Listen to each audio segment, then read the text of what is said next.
Alright, back with Blender and yet another add-on to what I've been doing.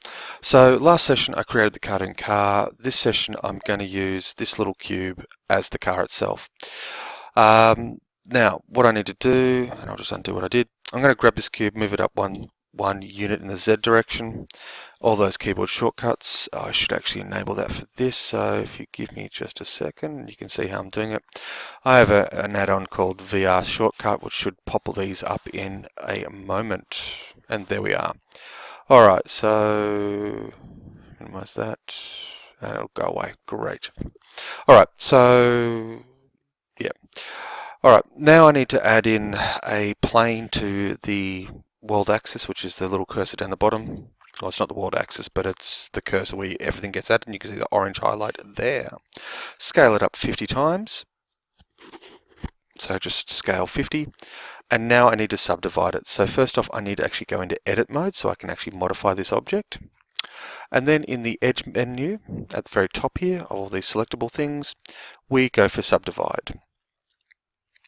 And we'll get a subdivide thing that appears at the bottom, and we just add a bunch of cuts. Now 10 is a far too low number, but the reason I just grabbed it and slided it sideways there on the number is to show you how to modify that. And also you can use the little arrows on either end. If you actually click once in the center of the box, you can actually type in a number. And here I've got 100 subdivisions, which really just changes everything to give us enough detail to do what we want to do. So exiting out of edit mode, we can see that it's still a flat plane. We can't see any of the detail, so we need to actually modify this to see that detail. So the first thing I want to do, selecting off it, is I want to select this bottom region. Now normally you can use a box select, which is just a control left mouse click, drag and drop like you would in any other menu system. However, if we use the C or circle brush, we can use a little circle brush surface to select a region with a left mouse click. With a middle mouse click, we can subtract from our selection, left to add, middle to remove, and right to confirm. I'm not going to do that just yet. What I'm going to do is roll the mouse button back and forth and adjust the size of my brush. So here we can see that doing there, and we can shrink it down to go a little weird landscape or an island off to the side, say. And we're done there.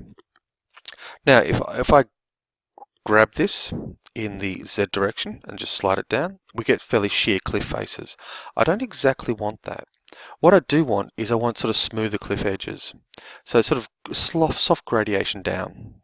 And this is where we go to the proportional editing tool. So this thing at the top with this little thing on the side, we can click that, or we can use the keyboard shortcut O. So that when we grab something and move it in the, say, the Z direction, we get a little mouse wheel that we can roll back and forth, and we get a scale of how we can do that. You can see how I'm really just sort of adjusting the edge of the cliff face here. Now, that's one bit, and we've got a nice little surface there. Then across the back, I'm going to use the circle brush again, just to grab some things. And this time I want to form mesas that are more like the American mesas that start really low and narrow, and then come towards a sort of a sharp peak. So here I'm going to use the sharp proportional editing, grab in the Y direction, Z direction again, and adjust that mouse wheel so that you can see they sort of provide a little bit of a backdrop to my scene. And you can sort of see it there. And I'm going to get a car to sort of, or the box cube in this case, to slide across the center. So that gives me a rough shape. Now I'm going to select and then hold down Shift to select a whole bunch of individual vertices. Really just to add a little bit of texture to this surface. So again, going back to smooth, I'm actually going to grab Z direction, but I'm going to angle it down so I get a better view of it.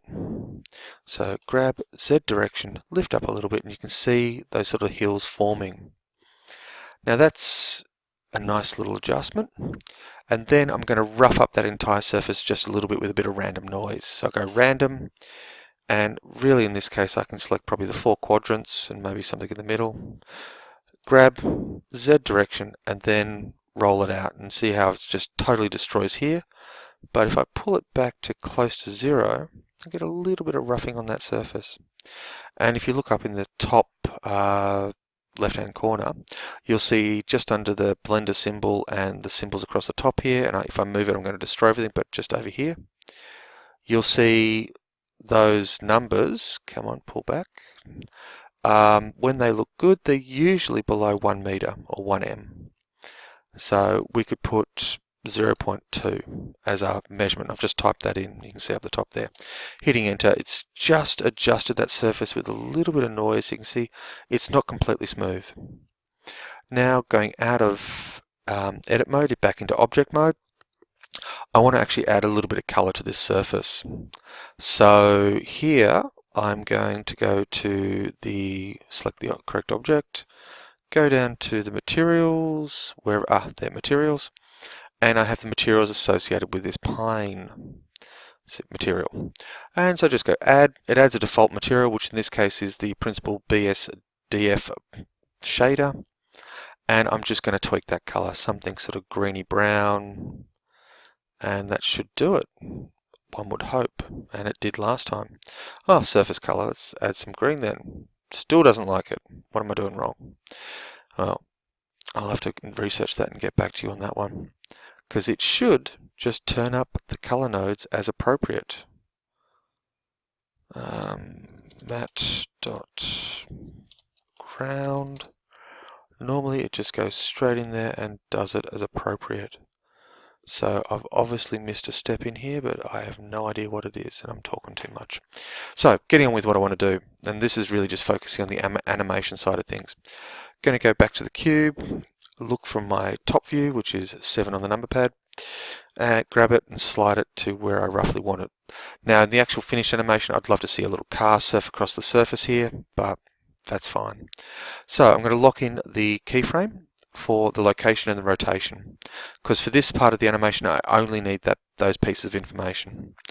Then sliding along a whole bunch of frames, say let's go to 100,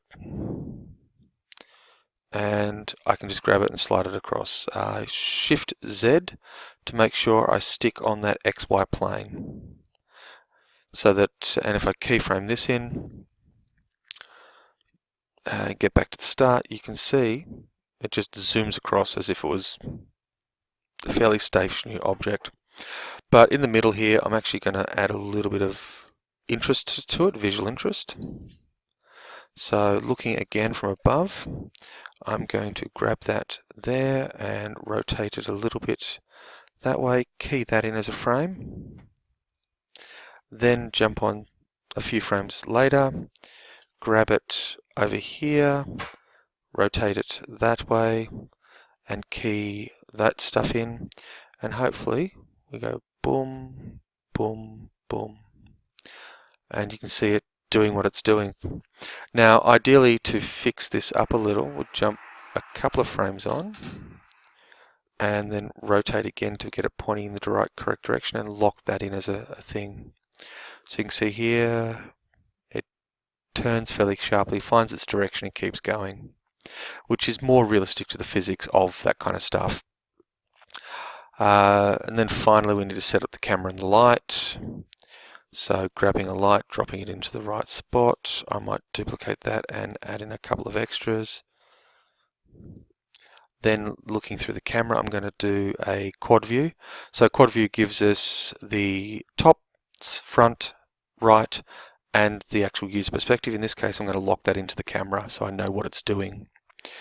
And now I need to adjust the angle of this camera to lift it up a little to get it pointed more towards the actual vehicle. So I'm actually just doing rotations on these two angles to get it about right. It's not perfect, but hey, it'll do.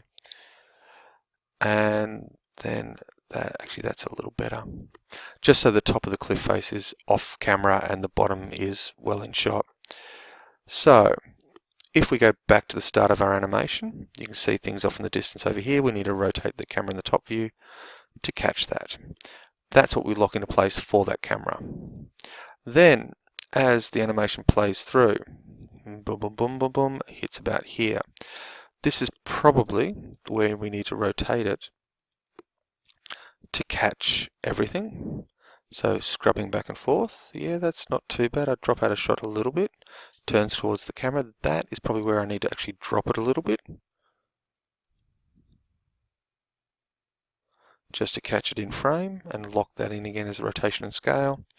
And then it zooms off towards this angle, so I probably need to again rotate round to catch that in frame, keyframe it in, and then it disappears some more. So again, whoops, rotate. I just accidentally hit the T key there, I'm not too sure what it does, but I hit escape to cancel my action. And I'll just let that disappear off to the scene. Whoops. Half rotate, back there.